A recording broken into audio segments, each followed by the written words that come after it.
last go on very long.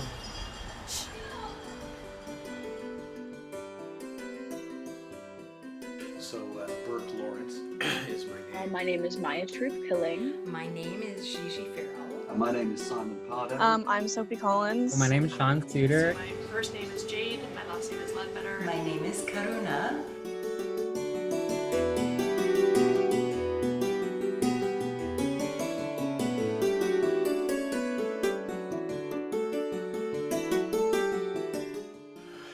I'm working as a career. I'm an actor working as a career. I study at St. Louis University on the Madrid campus.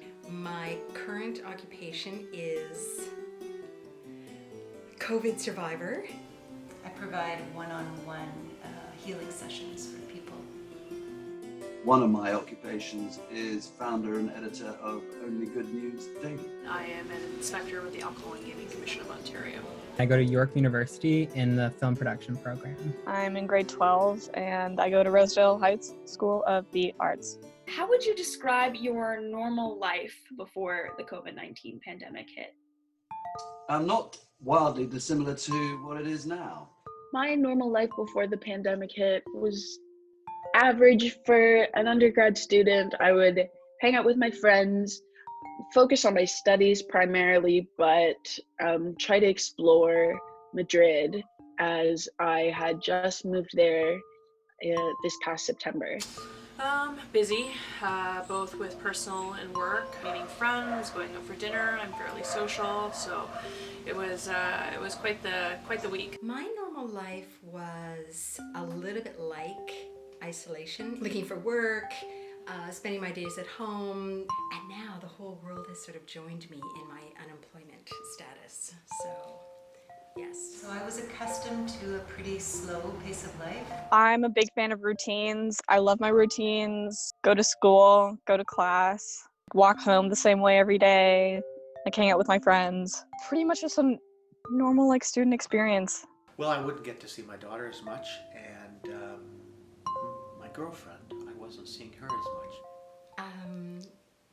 I guess in my love interest, because I was seeing somebody and all of a sudden the pandemic hit, and so everything's gotten really intense around that. We've become this kind of unit, this bubble, which has been really nice. There seems to be actually more of a routine now with COVID than before. I have a travel business called Vita Brevis Travel, which once lockdown started, of course, generates absolutely no inquiries and absolutely zero business. So in the time that I would have spent doing that, I figured that I ought to do something that was good for me and hopefully good for others.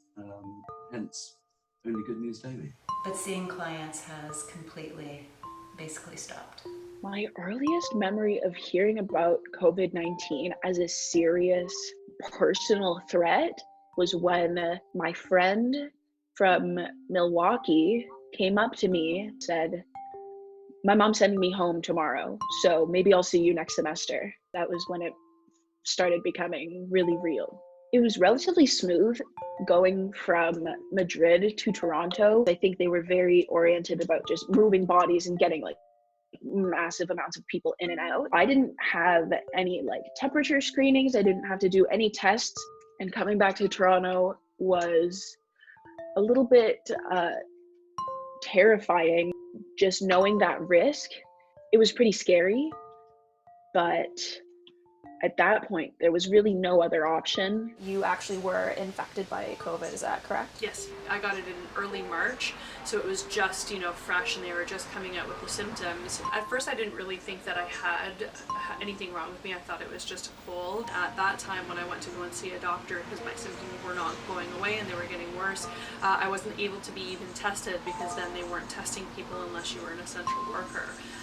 So my doctor said, yeah, you have COVID, your symptoms are all COVID, I just can't give you a test to confirm it, but you're healthy enough to be able to go home and fight it off at home, thankfully. My partner got it as well. We were both able to, still function. We had fevers, really bad body aches, no smell, no taste. So we just basically were looking after each other. We quarantined ourselves. No one came in. No one dropped us off groceries. We had everything delivered. We sanitized everything. And we just tried to keep, as quiet and hydrated as possible. Now that you've personally lived through having the virus, did you experience a shift in how you saw things? I mean, I've always taken the virus seriously. Like, I'm not one of the ones that are like, oh, it won't happen to me. No, it absolutely can happen to me, and it did. I feel like we have to take it seriously, and because it's never going to go away if we don't. And in terms of the news, are you finding that you're going on the news more or less? Has it been affecting you to be hearing the negative news that's out there right now?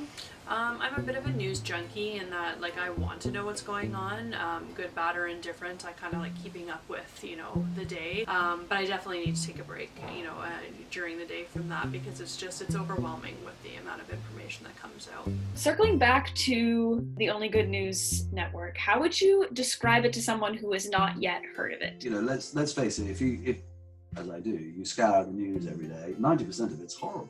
If you're fed up with the doom and gloom of all the mainstream media and you'd like to hear what's good that's going on around the planet, read Only Good News Daily, because every day you'll get half a dozen stories that make your day better.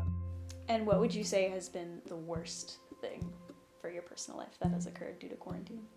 I guess it's not seeing my mother. I'm worried about her a little bit. She's fine and she's in isolation, but it's just, I'd like to be able to have that direct contact. The most difficult thing was just not getting to do my final film at York because I hadn't gotten able to shoot, and then I was gonna plan a smaller shoot, and then we got cut off completely and I had to move home. Working the whole year to this big final project, and then not being able to do that, I felt like I kind of came home with nothing to show for it after my first year. I don't love the community that I'm in because it's very close-minded, and I don't feel welcome or I belong here in a way. So that was the most difficult for me. It was coming home and being pulled out of this environment that I loved so much and being thrown back into an old one that I felt secluded from.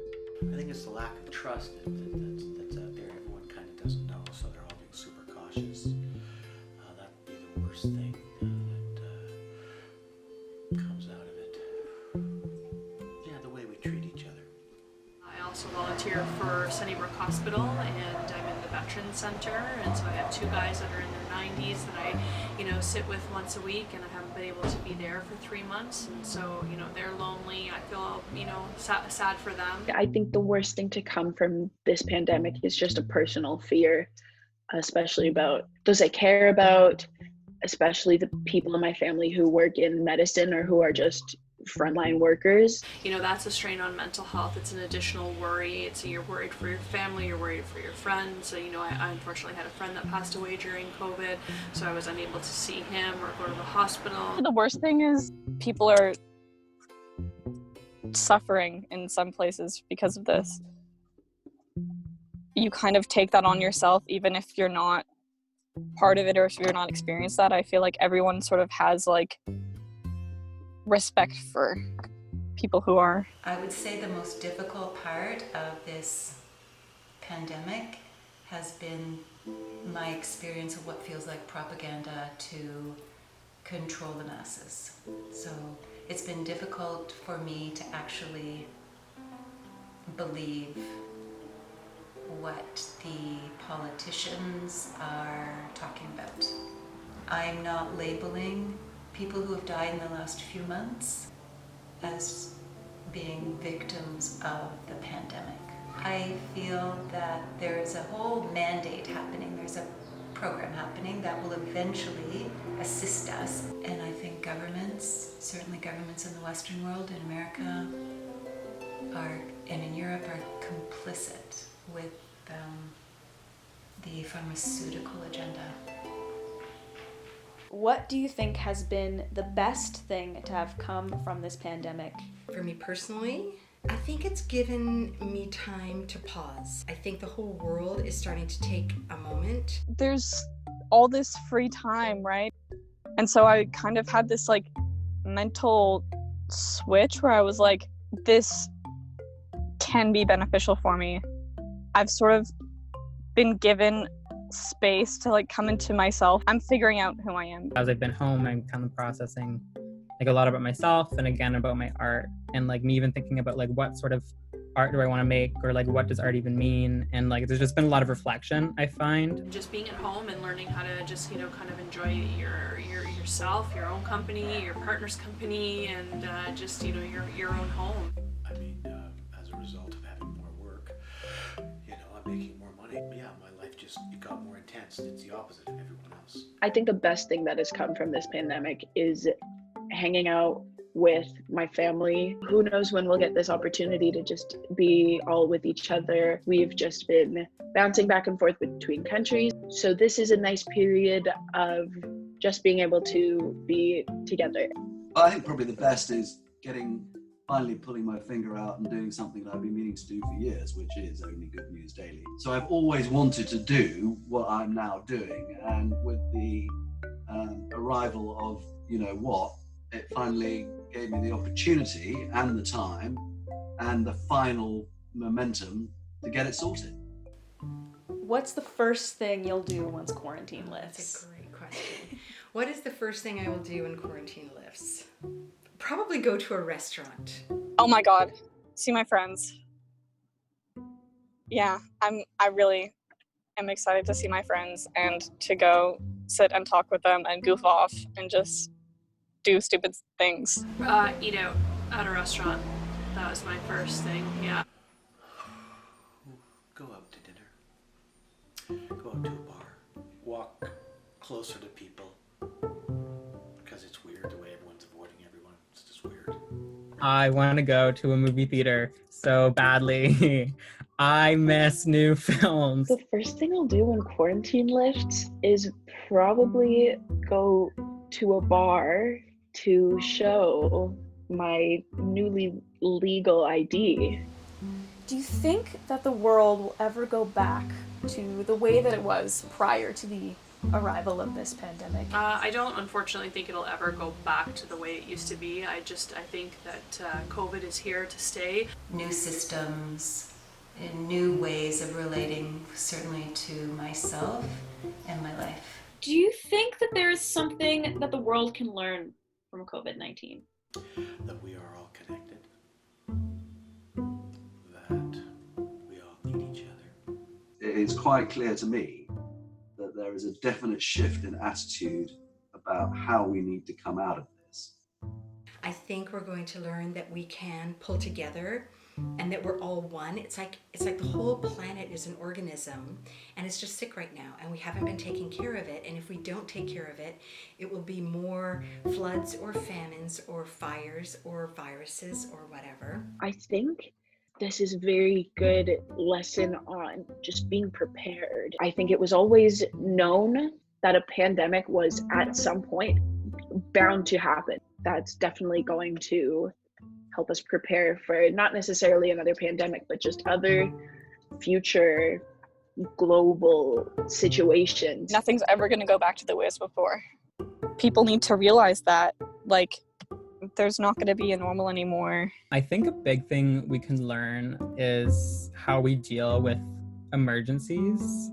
It's shown us like what our government prioritizes. Healthcare workers were struggling so much. People of color were like disproportionately affected. It showed like problem issues we had in our society and then just like amplified them. In the slower pace, there's also the opportunity to connect in a new way with the people you live with. I think the earth is healing by us being at home and having, you know, less travel, and I think that's a really nice thing. I believe that humanity is on the cusp of big change. So this could be a turning point. Okay, well that's all the questions that I have. Thank you so much for talking to me.